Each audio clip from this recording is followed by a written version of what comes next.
You can always move on dalam hidup ini tanpa Anda harus mengerti segala sesuatu di fase ini. Kalau Anda ikut firman Tuhan, kalau Anda cinta Tuhan, Anda selalu bisa move on sekalipun hati Anda masih rasa sakit. Sekalipun masih ada trauma, Anda tetap akan lakukan apa yang benar sesuai dengan keyakinanmu akan firman Allah. Just because you don't understand something, hanya karena Anda belum mengerti sesuatu, bukan berarti Anda perlu stagnan di sana.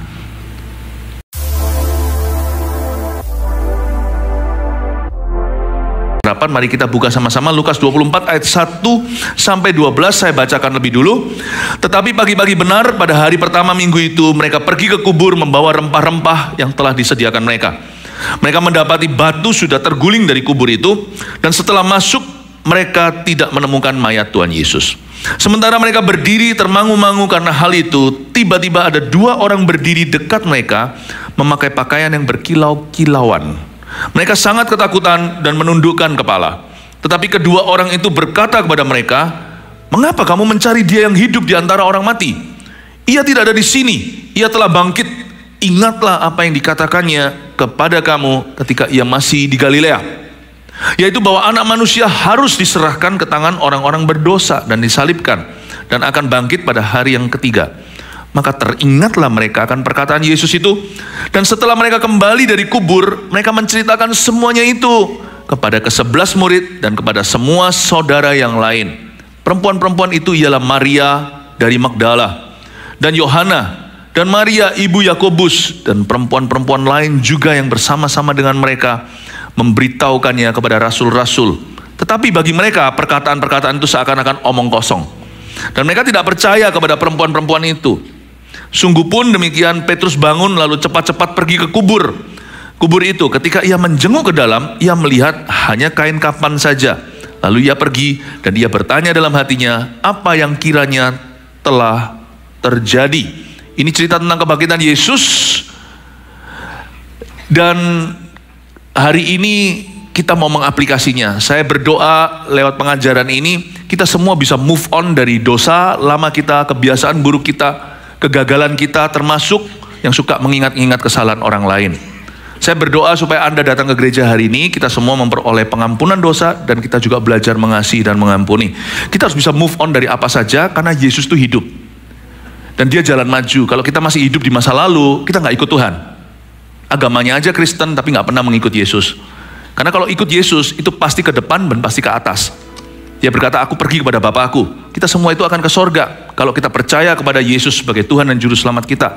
Karena itu biarkan pikiranmu, ya, pikirkanlah perkara yang di atas, bukan yang di dunia.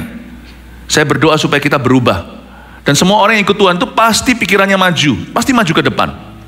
Paulus contohnya, dia berkata, bukan seolah-olah aku telah menerimanya, atau telah memperolehnya, atau telah menjadi sempurna, tapi satu hal yang telah kulakukan, yang terus kulakukan hingga hari ini adalah lupakan yang lalu, mengarah pada tujuan, berlari-lari kepada upahku di sorga, yaitu mahkota kemuliaan. Kita orang Kristen itu punya satu DNA. Orang Kristen yang lahir baru, ya, yang benar-benar Yesus di dalamnya. Kita pasti hidup untuk visi Tuhan yang ada di depan kita.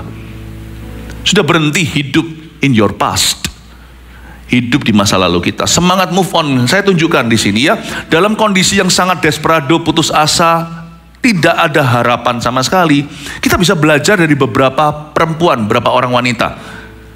Kita lihat ayat pertama, tetapi pagi-pagi benar pada hari pertama minggu itu, mereka pergi ke kubur membawa rempah-rempah yang telah disediakan mereka. Nanti kita baca di ayat tadi, di ayat 10, Maria dari Magdala, Yohana, Maria ibu Yakobus, disebut nama-nama mereka. Jadi mereka di sini itu tidak ada laki-laki, perempuan saja. Dan pagi-pagi benar waktu subuh, bahkan mungkin masih gelap, matahari belum terbit, pagi-pagi benar pada hari pertama minggu itu. Ini bukan hari Senin, hari pertama orang Yahudi adalah hari Minggu, karena Sabat mereka hari Sabtu. Makanya itu hari ini kita ada satu tradisi, menurut saya tradisi ini harus terus dilakukan, karena tradisi ini based on a true story, di atas cerita sesungguhnya, kejadian sungguhan. Makanya kita hari ini hari Minggu merayakan Paskah. Boleh dikatakan cukup alkitabiah.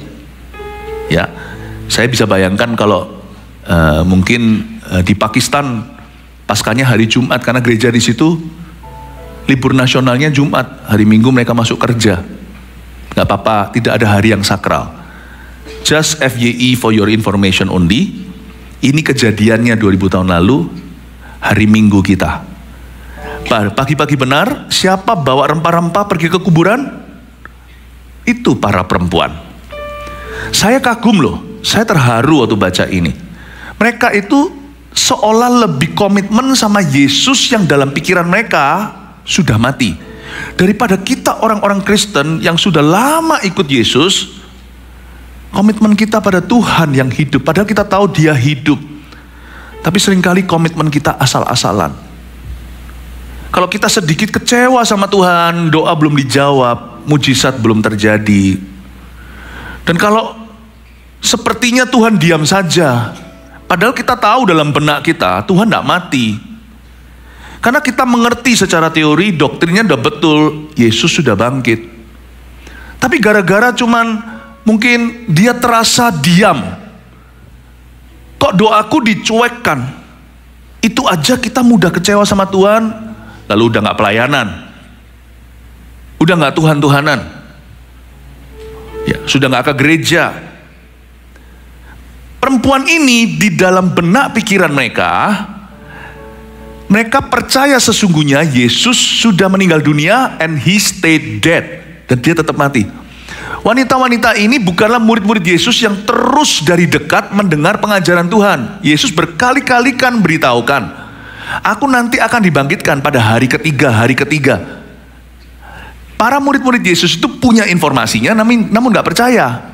Tapi para perempuan atau wanita ini mungkin gak pernah dengar secara langsung Yesus menubuatkan kematiannya sendiri dan kebangkitannya. Jadi mereka punya iman itu samar-samar. Tapi karena mereka cinta sama Tuhan, sekalipun di dalam benak pikiran mereka Yesus sudah mati dan tetap mati, mereka tetap datang ke kuburan bawa rempah-rempah. Yesus sudah gak bisa kasih mereka apapun lagi. Yesus sudah gak bisa memecah-mecah roti. Yesus sudah gak bisa sembuhkan anak mereka yang sakit, karena banyak perempuan yang anaknya disembuhkan. Yesus juga sudah tidak bisa memberi pengajaran yang menghidupkan. Kalau mereka dengar pengajaran Yesus itu ya seperti Yesus waktu di atas bukit, berbahagialah ini, berbahagialah itu hati mereka kan berkobar-kobar. Mereka sudah tidak bisa dapat rema, tidak bisa dapat jawaban, tidak bisa dapat pelita harapan. Mereka tahunya Yesus itu sudah dead, he's dead, dia mati, and he stayed dead, dan dia tetap mati. Tapi tetap komitmen is komitmen loh, luar biasa loh. Makanya saya yakin ya, perempuan itu punya satu kelebihan, wanita ya. Ini aside ngomong sesuatu yang ini ya, saya tambahin. Sebenarnya wanita itu dicipta Tuhan dengan naluri alami untuk loyal. Kadang-kadang bisa lebih loyal dari laki-laki. Makanya zaman dulu, sekarang kan zaman edan. Yang selingkuh lebih banyak pria. Dan wanita juga sama, jikalau misalnya jadi janda ditinggal mati, meninggal oleh suaminya, sang suami. Biasanya meskipun masih belum tua, masih relatif muda, itu bisa hidup single parent sampai meninggal. Kalau pria mungkin lebih nggak tahan. Ini mungkin ini stereotip ya, saya menstereotipkan. Tapi banyak juga faktanya seperti itu, meskipun tetap ada perkecualian. Wanita itu luar biasa, makanya gereja tidak bisa melihat potensi pelayanan seorang perempuan. Kita menghalangi atau satu bagian tubuh Kristus yang terindah dalam kerajaan sorga, yaitu woman ministry. Makanya gereja kita percaya dan memberi kesempatan kepada para wanita untuk bersinar terang. Ini saya kagum sekali dengan wanita ini. Kok bisa mereka itu seolah lebih komitmen sama Tuhan Yesus yang mati daripada kita komitmen pada Tuhan Yesus yang hidup. Ini seperti murid-murid yang tahu gurunya udah mati, tetap masuk kelas. Ini seperti orang yang gereja libur, tapi kebaktiannya pukul 10, mereka tetap datang sendirian di sini tanpa AC, ya, lampu samar-samar, kursi pun dilipat, maka dia buka satu kursi, dia ibadah sendiri. Pendetanya nggak ada, dia tetap ibadah. You want to talk about commitment? Here it is. Desperately devoted to you.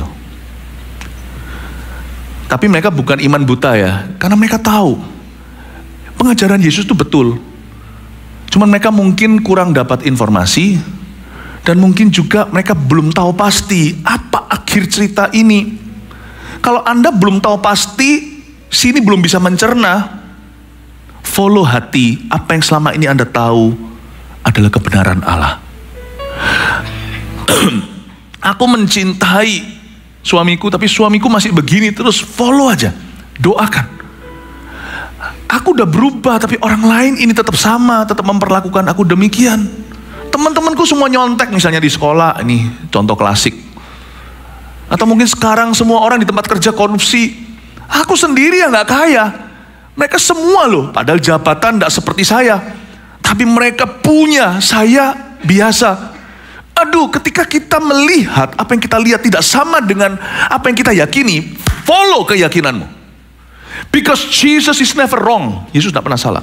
Follow your heart, not just your heart. Kalau kita hanya mengikuti hati kita kalau nggak diisi dengan firman, kita nanti halalkan semua cara. Hatiku merasa aku memang lahir homoseksual. Kalau kita follow hati kita tersesat. Follow hati kita yang diisi firman. Kalau kita conflicting, kita melihat fakta, tapi berbeda dengan keyakinan kita akan firman Allah. Ikuti firman, jangan ikuti apa yang populer di dunia. Saya bukan berkata, saya nggak ngomong kalau wanita-wanita ini mengikuti Yesus yang mati. Tapi mereka, they don't know what to make of this. Mereka belum bisa. Kejadian begitu cepat kan, baru 2 hari sebelumnya, ini kan hari Minggunya, itu hari Jumatnya itu kejadian horor. Guru yang mereka sangat kagumi dan kasih, yang menuntun mereka ke jalan Tuhan, yang menunjukkan Bapa kepada mereka, yang melakukan mujizat segala malahan. Guru ini, sampai-sampai mereka diusir waktu di Galilea, ada 400 murid Yesus itu meninggalkan Tuhan, karena waktu Yesus mengajarkan, akulah roti hidup. Yesus sempat mengajarkan aku roti hidup, dan pengajaran itu sama mereka, wah ini keterlaluan, masa kita disuruh makan human flesh, makan daging orang dan minum darahnya. Itu Yesus khotbah, akulah roti hidup. Itu setelah orang-orang ini mau jadikan dia raja, gara-gara Yesus kasih makan 5.000 orang roti dan ikan. Coba tahu konteksnya. Sampai akhirnya mereka cari-cari Yesus. Yesus sudah menyeberang jalan di atas air segala, ketemu sama murid-muridnya di perahu ketika kena angin sakal. Sampai di seberang mereka tidak lihat perahu Yesus, sampai di sana lagi Yesus nggak ada di sana, dicari di mana-mana, ketemu Yesus di Kapernaum. Dipaksa-paksa Yesus itu jadi presidennya, dipaksa-paksa untuk jadi pemimpinnya, dipaksa-paksa untuk jadi ketua gengnya. Yesus gak mau, dia berkata, kalian mistaken, kalian sungguh-sungguh salah paham. Aku ngasih makan dari belas kasihan, tapi tujuanku utama datang ke dunia bukan untuk membuatmu kaya, bukan untuk membuatmu makan, bukan untuk mengenyangkan hasrat jasmanimu. Aku datang untuk menunjukkan jalan Bapakku. Akulah roti hidup. Barang siapa makan aku tidak akan lapar lagi, siapa yang minum dari aku tidak akan haus lagi. Yang aku rindukan adalah perubahan hidupmu karena aku, dan aku akan tuntun kamu dalam rencana Bapakku. Lalu mereka berkata, ini aku tidak mau. 400 orang meninggalkannya. Lalu 12 muridnya ditanya sama Yesus, kalian gak sekalian entah meninggalkan aku? Petrus mengucapkan sesuatu kalimat, kemana aku harus pergi? Engkau yang punya firman kehidupan. Aku dikasih kesempatan untuk percaya yang lain pun aku tidak mau, karena aku lihat engkau yang benar, yang lainnya salah. Aku udah melihat belangnya manusia, hanya engkau yang murni. Aku tahu engkaulah Mesias. Yesus berkata, baiklah, sekalipun demikian dari 12 ini satu akan menyerahkan aku, yaitu Yudas. Saya perhatikan ya. Coba saya tunjukkan pada Anda bahwa murid-murid Yesus itu devoted to him, itu bukan karena blindly, bukan karena mereka itu imannya buta, tapi karena mereka itu dengar pengajarannya. Meskipun banyak orang Kristen bisa mengecewakan hati kita, Yesus tidak kayak gitu. Bahkan pendeta pun bisa mengecewakan kita. Tuhan tidak demikian. Kalau kita mau sungguh-sungguh lihat Yesus, bukan hanya kita selamat, kita akan melihat dialah satu-satunya jalan dan kebenaran. Itu sungguhan. Sehingga perempuan ini semuanya berada dalam satu dilema. Satu sisi Yesus mati, buyarlah semua mimpi mereka. Mereka nggak paham kerajaan Allah itu bentuknya apa. Soalnya kalau bicara soal kerajaan, dia selalu berkata kerajaanku akan datang. Lah kok rajanya mati? They cannot make sense. Di sini nggak bisa make sense. Nggak bisa make sense. Mereka belum mengerti ini kerajaan ini maksudnya apa. Tetapi mereka mau meninggalkan Yesus. Saat Yesus seolah-olah nampaknya kalah, seperti seolah-olah di cut off, dipotong di tengah-tengah. Dia punya misi kan. Kok bisa baru 3,5 tahun sudah langsung aborsi misi itu. Dia instead of kecewa, dia mikir, aku harus kemana? Kalau aku gak percaya Yesus, aku harus percaya siapa? Jadi hari itu mereka datang bawa rempah-rempah pagi-pagi. Karena mereka berpikir, sekalipun dia mati, dia masih jauh lebih benar. Dia masih jauh lebih indah daripada mereka yang ngaku-ngaku hidup. Aku gak akan ada agama lain. Agamaku Yesus. Aku gak akan punya kepercayaan lain. Bawa rempah-rempah itu mungkin sambil nangis. Aku tetap Yesus. Tapi kok mati ya Tuhan? Mungkin berdoa pada Bapak. Kok mati tapi? Coba bayangkan ya dilemanya mereka. When you don't understand, follow your heart. Bukannya manusia itu seringkali kalau mereka nggak ngerti, langsung ninggalkan keyakinan. Udah, mereka bawa rempah-rempah itu sambil di sini itu muter ini, benar-benar struggle di sini ini muter. Kok mati tapi? Lah terus aku disuruh ikut siapa? Aku udah pernah mengecap Yesus, aku nggak mau ikut siapa-siapa. Aku nggak mau. Ya sudah, ya aku tunggu mati aja bersama dengan dia suatu hari nanti. Tapi kabar baiknya ternyata Yesus nggak mati seperti pikiran mereka. Yesus sudah bangkit, cuma mereka belum tahu. Tapi untung mereka belum tahu. Di sini kita tahu mereka murni. Buat apa sih orang yang jadi temanmu kalau Anda jaya, tapi ketika Anda bangkrut mereka meninggalkanmu? Apa itu teman? Kalau kita punya uang mereka mendekat, tapi kalau kita nggak punya apa-apa mereka menjauh. Apakah itu keluarga? Untungnya mereka belum tahu. Makanya ayat ini indah, mengingatkan kita bahwa you can always move on dalam hidup ini tanpa Anda harus mengerti segala sesuatu di fase ini. Kalau Anda ikut firman Tuhan, kalau Anda cinta Tuhan, Anda selalu bisa move on sekalipun hati Anda masih rasa sakit. Sekalipun masih ada trauma, Anda tetap akan lakukan apa yang benar sesuai dengan keyakinanmu akan firman Allah. Just because you don't understand something, hanya karena Anda belum mengerti sesuatu, bukan berarti Anda perlu stagnan di sana. Makanya orang Kristen yang tahu, sudah tahu by teori dan by fact, sejarah Yesus bangkit, masih bisa kecewa di fase-fase kehidupannya, itu keterlaluan. Berarti kita itu jauh di bawah iman para perempuan pada Yesus yang mereka kira mati. Orang Kristen tidak boleh kecewa, harus bisa move on. Karena kita tahu Yesus sudah bangkit. Siapa yang percaya Yesus sudah bangkit, kasih tepuk tangan untuk Tuhan, haleluya. Coba sekarang kita lihat adegannya ya. Tetapi mereka mendapati batu sudah terguling dari kubur itu. Waktu mereka datang, batunya sudah terguling. Dan setelah masuk, mereka tidak menemukan mayat Tuhan Yesus. Sementara mereka berdiri termangu-mangu karena hal itu, tiba-tiba ada 2 orang berdiri dekat mereka, memakai pakaian yang berkilau-kilauan. Mereka sangat ketakutan dan menundukkan kepala. Tapi kedua orang itu, yaitu para malaikat yang berkilauan, berkata kepada mereka, mengapa kamu mencari dia yang hidup di antara orang mati? Saya ulang lagi ya, saya kasih sedikit suara special efeknya supaya agak sedikit reda di belakangnya ya, supaya Anda terngiang-ngiang suara malaikat yang di hati kita. Mengapa kamu mencari dia yang hidup di antara orang yang mati? Lagi. Mengapa kamu mencari dia yang hidup di antara orang mati? You see, ada satu yang fading. Ada sesuatu yang fading. Ada sesuatu yang, apa itu bahasa Indonesia fading ya? Ada sesuatu yang tiba-tiba memudar. Jangan cari Yesus di tempat yang salah, saudara. Mencari Yesus di masa lalumu. Kalau maksudnya kita itu selalu, aduh tahu gitu, Anda tidak akan ketemu Yesus. Anda hanya hidup dalam penyesalan. Bukankah itu juga pancingan dan jebakan orang berjudi? Tadi rugi $1.000. Aduh tahu gitu, saya harus tebus kekalahan saya, lalu cemplung lagi, lalu ruginya jadi 100.000.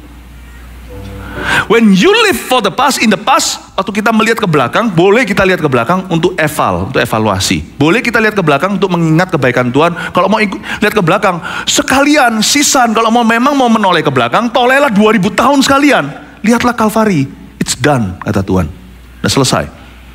Tapi kalau kita kita hidupnya itu penasaran karena masa lalu kita, Anda tidak akan pernah menemukan Yesus. Itu sama dengan cari Yesus di kuburan. Mengapa kau cari dia yang hidup di tempat yang mati? Why? Jangan cari Yesus di situ. Lalu kita ingin mendapatkan pembelaan, ingin mendapatkan keadilan atau justice. Dulu orang itu pernah begini. Pokoknya nggak ada, dan ada berkat di belakang. Udah tidak ada hikmat. Kenapa kamu mencari dia yang hidup di antara orang mati? Don't seek Jesus in the wrong places. Dan juga jangan cari Yesus di tempat yang salah. Ya, cari Yesus di tempat yang salah itu juga bisa mencari Tuhan di dalam hubungan yang salah. Mencari Tuhan di dalam hubungan yang Tuhan larang. Misalnya zaman sekarang ini seks sudah menjadi casual, sudah biasa. Misalnya orang muda, oke, Summon Leven atau living together. Aku mau mencari berkat pernikahanku, kita tinggal bersama dulu untuk lihat cocok enggak. Enggak akan ada berkat di situ. Enggak akan ada berkat. Karena kita melanggar firman. Jangan mencari Yesus di tempat yang Tuhan larang. Dan juga kalau kita mau cari Tuhan, carilah Tuhan pada tempatnya. Meskipun Tuhan itu maha hadir, percaya nggak Bapak Ibu Saudara? Seperti lagu sekuler itu, God is watching us. Mata Tuhan itu ada di mana-mana. Di tempat dugem ada nggak Tuhan? Ada. Pernah sekali ada satu jemaat, zaman dahulu kala, waktu saya masih KKR sebagai seorang pemuda. Dan saya suka KKR satu dari satu kebaktian kebangunan rohani satu kampus ke kampus. Lalu suatu waktu saya lagi KKR, orang itu berada di tempat dugem terdekat, dekat sana, dekat gereja atau dekat tempat kita adakan acara. Tahu nggak, di dalam dugem lagi high on drugs, nggak tahu dia makan apa, ya, alkohol sih sudah pasti. Lalu tiba-tiba dia mendapat penglihatan. Kan ada ayatnya, Roh Kudus kalau turun, anak muda mendapatkan penglihatan. Kali ini tapi, anak muda ini di tempat dugeman. Anak muda ini orang berdosa yang berlumuran dosa. Dia melihat, dia mau terjun ke satu jurang, di bawahnya api, dalam penglihatan cepat, dan dia melihat tangan saya tiba-tiba cekik dia. Bukan cekik lehernya, tapi angkat ini kolarnya, kerahnya. Dan saya tarik dia untuk keluar dari sana. Minggu depannya dia datang ke gereja dan tak lama kemudian dibaptis. Itu saya ingat bulan Desember waktu baptisan itu. You see, Tuhan ada di mana-mana loh, jangan kau kotak-kotakkan. Tapi apakah berarti mari kita dugem untuk cari Yesus di sana? Come on. Hanya karena ada orang pernah lihat malaikat di kuburan. Kalau Anda baca sekali lagi ayat 4, sementara mereka berdiri termangu-mangu karena hal itu, tiba-tiba ada dua orang berdiri dekat mereka memakai pakaian yang berkilau-kilauan. Ini di kuburan. Yesus itu sudah lipat kain kapannya. Yesus itu very tidy. Yesus itu sangat-sangat teratur. Kalau Anda baca ya, orang kalau ikut Yesus, kepenuhan Yesus gak mungkin amburadul. Saya baca ini dari kitab lainnya, kitab Injil. Bukan hanya di kitab Lukas saja, kitab Injil yang lainnya di Alkitab kita ini. Saya dapatkan saling melengkapi itu cerita. Yesus waktu bangkit, ranjangnya enggak semrawut. Kain kapannya itu dilipat. Your God is very tidy. Makanya saya nggak percaya orang berkata aku penuh dengan Yesus, berantakan hidupnya, ya, badannya berantakan, tidak diatur, hubungannya berantakan. Nggak mungkin penuh Yesus, karena Yesus nggak gitu. Roh jahat yang gitu. Oke, ini ada banyak sekali. Dikit-dikit saya tambahkan pewahyuan untuk kita membuka wawasan. Tapi coba saya tunjukkan ya. Yesus kan sudah lipat kain kapannya. Coba Anda baca sampai akhir Injil ini. Yesus tidak kembali lagi loh tempat itu. Tapi Yesus sisakan bodyguard. Ada dua malaikat ditinggal di kuburan. Just because ada orang ngalami penglihatan, penampakan lah katakan. Misalnya seperti orang tadi di dugeman, bukan berarti Yesus mau kita, bukan berarti kita mencari Yesus di sana. Tuhan meninggalkan dua malaikat for the mistaken. Tuhan memberikan dua malaikat sebagai wujud bentuk kasih karunia-Nya, kemurahan hatinya. Ditaruh mereka di sana untuk orang yang kesasar. Misalnya GMS Gandaria City ini, misalnya minggu depan ibadah dipindah ke ruangan mana lebih besar? Ada nggak yang lebih besar? Misalnya dipindah ke situ, saya yakin Pastor Fuji dan juga saya yakin Pastor Fuji pasti akan taruh di sini 2 usher. Ding ding ding ding ding, datang jam 10 loh, nggak ada ibadah ya? Bukan, ke tempat yang lebih besar. Ya. Tapi kalau Anda mau cari Pastor Fuji di tempat yang baru, di sini maksudnya, semoga nggak ada yang kesasar di Jaksel yang sebelumnya. Udah taruh usher nggak di sana? Nggak apa-apa, ada malaikat. Kalau Anda cari Tuhan tuh cari main eventnya. Jangan cari bukan rema tapi remah-remahnya. Kalau Anda bisa dapat roti, kenapa Anda cari remah-remahnya? Ada cerita bagaimana si A berada di rumah ibadat lain bukan Kristen, ngalami penampakan atau perjumpaan dengan Tuhan. No, kalau Anda mau temukan, iya betul. Tapi lihat ujungnya, dia tetap akhirnya cari Petrus kan tuh Cornelius. Setelah mendapat penampakan malaikat kan dia beritahu orang-orang pesuruhnya, tolong cari, karena disuruh Tuhan, cari seorang yang namanya Simon, sedang berada di rumah seorang penyama kain namanya Simon pula. Kekurangan nama kali ya. Udah banyak orang namanya Simon-Simon, itu kayak kita sekarang ini loh, banyak nama-nama Indonesia yang sama. Ya, kamu bawa sini dan untuk memberitahukan jalan Tuhan. Akhirnya terakhir orang itu bisa dapat penampakan Tuhan, pasti berakhir di gereja, karena rumahnya Yesus itu gereja, bukan rumah ibadat yang lain. Kalau Anda mau temu sama Tuhan, kenali emailnya. Email Tuhan itu church. Gereja itu bukan ide manusia, gereja itu idenya Allah. Meskipun dalam perjalanannya banyak lalang gandum lalang terjadi. Sayangnya gereja pun juga mengalami proses. Tapi tetap loh, Tuhan tidak pernah menceraikan mempelai wanitanya. Kita berkata, gak perlu gereja aku cari Tuhan, aku bisa ke rumah ibadat lain juga ketemu Tuhan Yesus. I know. Malaikat pun disisakan 2. Tapi bukan berarti Tuhan suruh semua muridnya, bukan hanya para wanita ini, ke kuburan. Tapi kamu harus pergi ke Yerusalem. Aku tunggu kamu di situ.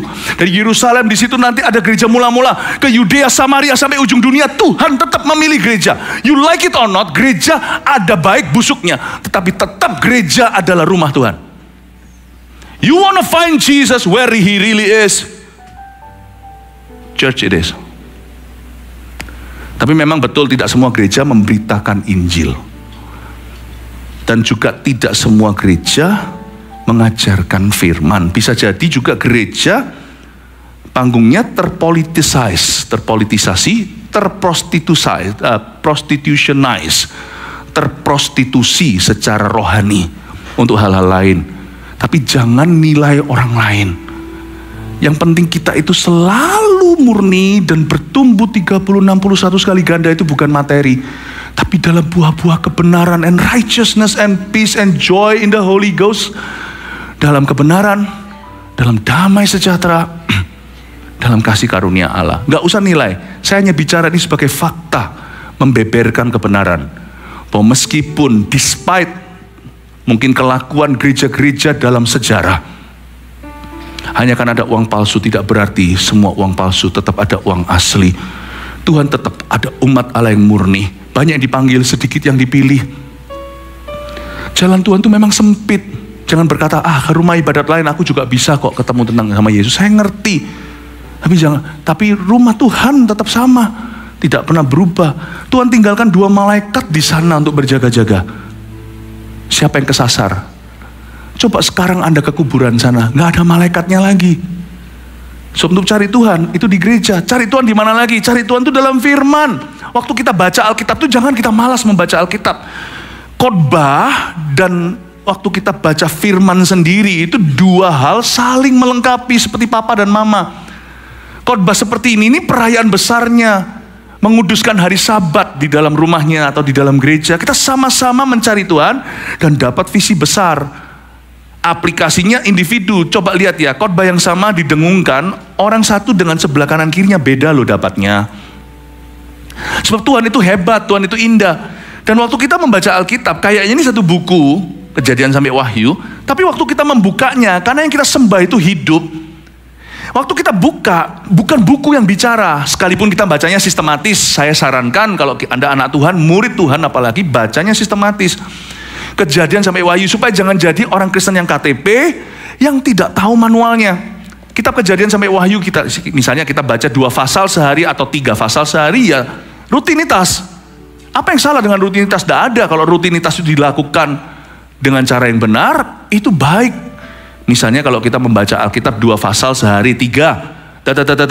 Setiap kali kita membukanya, saya bayangkan, waktu kita baca ayat per ayat, ngerti atau enggak, kalau kita berusaha merenungkan, kayaknya buku yang kita buka, padahal ada seorang yang bicara sama kita.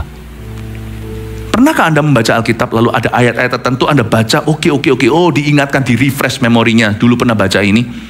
Tapi tiba-tiba ada ayat lainnya yang dulu nggak pernah gimana kerasa, sekarang tiba-tiba terasa melompat di hati Anda. Bum, bum, bum, bum, bum. Kayak jadi jawaban. Pernah nggak?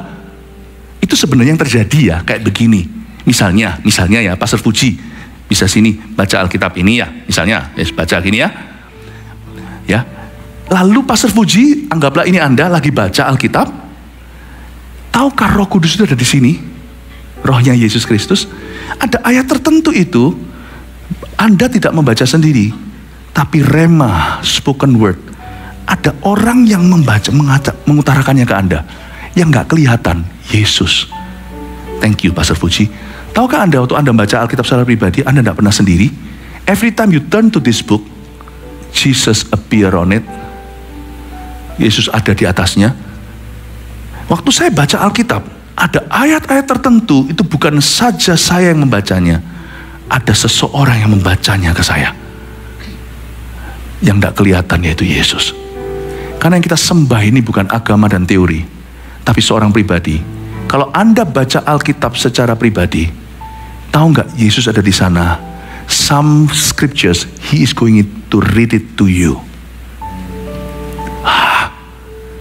Kalau Anda mau cari Tuhan, cari di firman. Justru kalau ada pergumulan, jangan terus ditutup Alkitabnya rapat.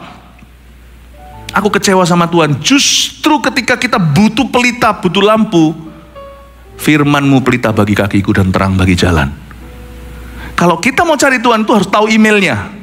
Salah satu email Tuhan yang gampang sekali Tuhan pasti ketemu. Tidak pernah orang membuka Alkitab, kecuali kalau dia berhati Farisi dan raginya orang Taurat, membaca Alkitab untuk gurui Tuhan atau untuk kritisi semata-mata. Tapi kalau kita membaca Alkitab demi untuk mencari jawaban dan demi untuk mencari tuntunan, so pasti every time you open to the pages of this book, setiap kali Anda membuka ke halaman-halaman scriptures atau Alkitab ini, Jesus will speak personally to you. Yesus akan berbicara secara pribadi pada Anda. Email Tuhan adalah Bible, the Bible, Alkitab. Satu lagi, ia bertata di atas pujian dan penyembahan umatnya.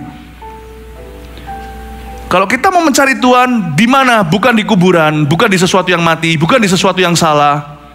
Kalau kita mau mencari Tuhan, waktu kita memuji dan menyembah Tuhan, saatku menyembah-Mu, Roh-Mu bekerja, saatku memuji-Mu, Kau bertata di atas pujian, ku angkat hatiku,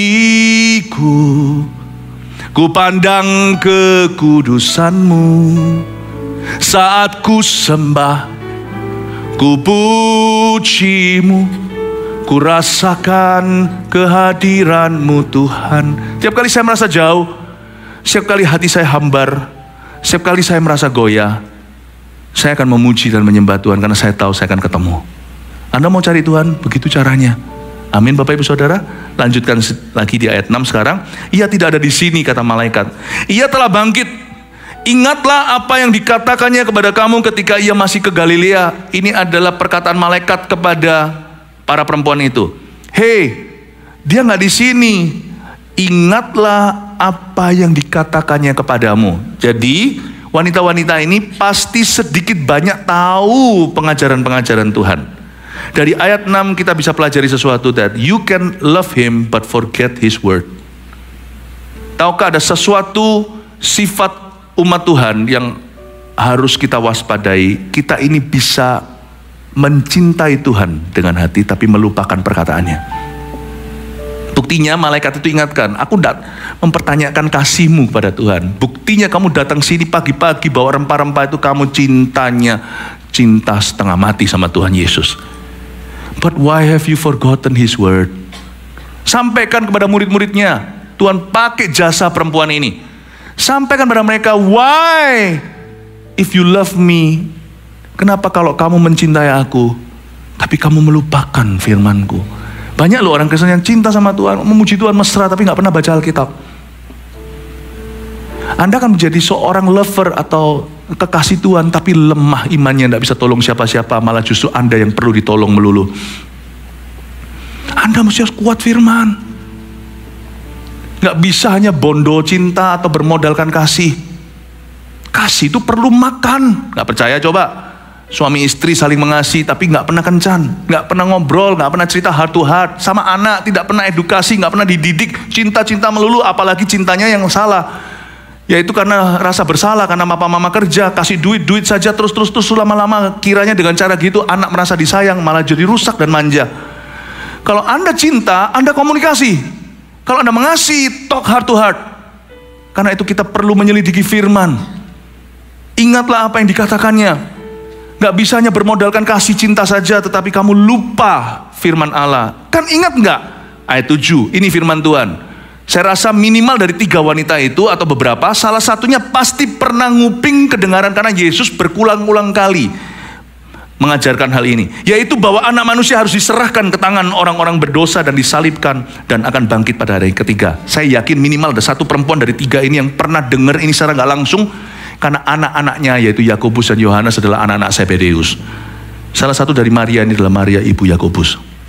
Pasti karena mereka itu saking dekatnya sama mamanya. Mamanya itu sampai datang petisi loh, ngomong sama Yesus, nanti kalau suatu hari engkau di Firdaus, putraku 2 ini ya duduk di sebelah kiri kananmu ya. Sampai marah yang lainnya itu, ngapa-ngapain tante, mama lu, kenapa mama kamu ngomong gitu? Kok mau menang sendiri? Kok mau sikut-sikutan? Itu saking dekatnya Yakobus sama Yohanes, pasti cerita-cerita semua pengajaran Tuhan. Jadi saya yakin salah satu di antara mereka paling tidak tahu Yesus pernah ngomong, anak manusia akan diserahkan ke tangan orang berdosa dan disalibkan, lalu akan bangkit pada hari ketiga. Tuhan gak main teka-teki. Tuhan punya nubuatan itu sangat spesifik sekali. Dia berkata, aku akan bangkit pada hari yang ketiga. Kenapa lu orang katanya, kenapa kalau kamu mencintai aku, kenapa kau sengaja melupakan? Kadang-kadang kita gak sengaja melupakan firman Tuhan, tapi ketika kita sakit ya, ada hal tertentu yang kita auto delete, ya kan? Pernahkah ada hal-hal tertentu dalam memori kita itu hilang sendirinya, bukan karena apa? Saking sakitnya kita seperti auto delete, kita lupakan. Udahlah, nggak usah ingat itu, nggak usah ingat. Misalnya kita pernah ngomong sama orang dulu, wah gimana, tiba-tiba di sini ada cabenya. Pertemuan bisnis yang penting sekali, selama setengah jam nggak ada yang beritahu, cabenya di sini nongol. Disinggung aja kita nggak mau, dan kadang-kadang kita lupa sudah. Kita tidak mau, sengaja tidak mau mengingatnya saking sakitnya.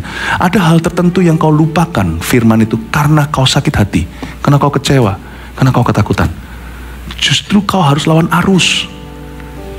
Ketika ini auto delete, Anda harus memorize it. Maka teringatlah mereka akan perkataan Yesus ayat 8. Dan setelah mereka kembali dari kubur, mereka menceritakan semuanya itu kepada ke-11 murid dan kepada semua saudara yang lain. Coba ya lihat ya ayat 10. Perempuan-perempuan itu ialah Maria dari Magdala. Maria dari Magdala adalah seorang perempuan yang Yesus pernah usir 7 roh jahat dari dirinya. Setiap orang punya personal experience, setiap orang punya pengalaman pribadi. Setiap orang yang terasosiasi dan terhubung dengan Yesus itu pasti punya pengalaman hidup, karena Allah kita hidup. Katakan amin. Dan Yohana di sini adalah seorang yang anaknya disembuhkan Tuhan. Her child was healed. Dan Maria ibu Yakobus, saya sudah singgung tadi. Dan perempuan-perempuan lain juga yang bersama dengan mereka memberitahukannya kepada rasul-rasul. Tetapi coba lihat ayat 11. Bagi mereka perkataan-perkataan itu seakan-akan omong kosong. Dan mereka tidak percaya kepada perempuan-perempuan itu. Mau tahu kenapa mereka tidak percaya pada perempuan-perempuan itu? Karena di zaman itu wanita dipandang sebelah mata. Belum ada emansipasi. Wanita itu dipandang tidak berbobot di zaman itu. Tapi kenapa Tuhan pilih mereka ya? Saya heran. Karena kalau laki yang ngomong bisa dibuat-buat, karena mereka punya kepentingan politik, kepentingan bisnis zaman itu. Perempuan nothing tulus. Dan mereka biasanya zaman itu lebih simpel, kalah pendidikannya sama yang laki-laki. Jadi Tuhan pilih yang lemah untuk mempermalukan yang berhikmat. Ketika perempuan tuh ngomong begini, orang-orang berpikir mereka tidak ada muatan ini. Kalau wanita ngomong, apalagi segeruduk satu gudang ngomong sama-sama, melihat ini mereka tidak ada muatan, mereka tidak ada kepentingan. Tuhan pakai the simplest witness. Witnessing atau bersaksi itu nggak perlu rumit. Cukup Anda murni dan tulus, orang bisa mengendus kok ketulusanmu. Nggak perlu dibumbuin, nggak usah yang gimana. Dan Tuhan pakai para wanita itu karena Tuhan tahu bahwa masyarakat tahu kalau perempuan yang bicara tidak pakai ada konspirasi di zaman itu. Sungguh pun demikian, Petrus bangun. Satu ini saya kagum juga, dari semuanya meskipun mereka ragu, seakan-akan omong kosong. Mereka nggak berkata, tante ngomong kosong, nggak berani lah ya, ini mamanya Yakobus. Tapi Petrus loh, ini pelajari Petrus ini, saya belajar dari imannya. Tapi Petrus bangun, lalu cepat-cepat pergi ke kubur itu. Dan ketika ia menjenguk ke dalam, ia melihat hanya kain kapannya saja, udah dilipat rapi, lalu ia pergi. Dan ia bertanya dalam hatinya, apa yang kiranya telah terjadi? Simple.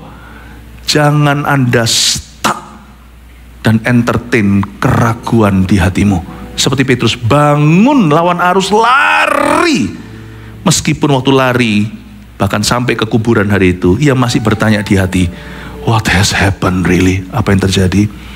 Bapak, Ibu, Saudara, kita tidak perlu bisa figure out atau bisa merumuskan segala perkara baru melangkah. Mentaati Tuhan itu bisa sekarang juga. Tapi saya yakin seperti Petrus, akhir ayat yang kita baca, dia bertanya-tanya, kalau kita belajar taat sama Tuhan, Tuhan nanti akan menjawab keraguan kita.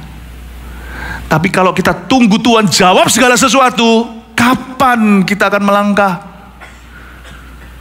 Waktu saya disuruh Tuhan mengampuni orang yang bersalah sama saya disuruh diam. Hati itu seperti alergi, nggak tahan. Saya berkata, loh kok begini?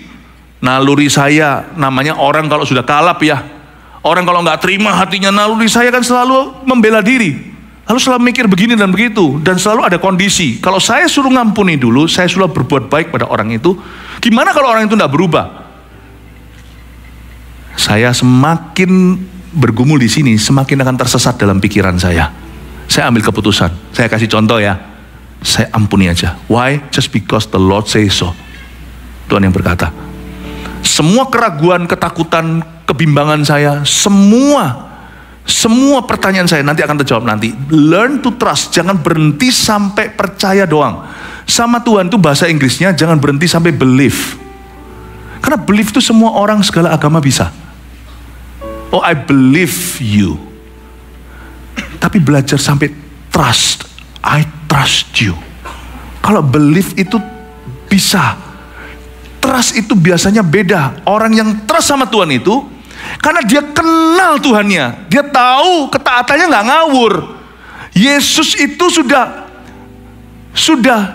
dia itu layak terima ketaatan kita. Dia sudah membuktikan. Kalau kita percaya Yesus itu Tuhan, jadikan dia Tuhan atas hidupmu. Bahkan ketika engkau tidak mengerti sesuatu, bahkan pertanyaan masih ada, keraguan itu masih berkuasa, Anda tetap melangkah dalam ketaatan, melawan semua keraguan Anda. Orang yang sebut Yesus adalah Tuhan dan percaya, itu orang yang taat dulu, baru bertanya.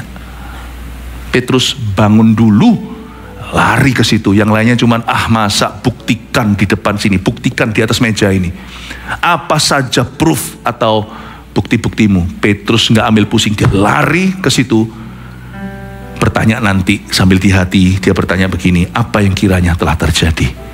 Tidak heran Petrus dipakai Tuhan nanti waktu dia masih bertanya-tanya, karena orang-orang Yahudi anti sekali untuk kontak dengan orang-orang non-Yahudi. Dia datang Kornelius kepenuhan Roh Kudus, baru dia cerna, oh gitu, ada ayat bunyi Tuhan akan disembah bangsa-bangsa. Aku paham, Yesus bukan hanya milik Israel. Untung Petrus tidak berkata gini, tunggu dulu, you prove to me, buktikan, tunjukkan dulu, baru gua percaya, baru gua melangkah. Orang seperti itu akan ketinggalan 7 langkah di hadapan Allah. Anda orang yang tipe seperti apa? Kalau Tuhan berkata kepada Anda, melangkahlah dalam iman. Anda berani enggak? Saya harap semua kita di sini dilatih untuk menjadi orang-orang yang taat. Di hari-hari ke depan, tahun 2025 masih sisa berapa bulan? Saya percaya kita semua mau dipakai oleh Tuhan. Ini tahun kemenangan, dan kadang-kadang untuk melihat kemenangan itu terjadi, kita harus beriman di depan. Semoga imanmu bangkit di hari Paskah ini. Haleluya, God bless you, love you. Mari kita semua bangkit berdiri. Makasih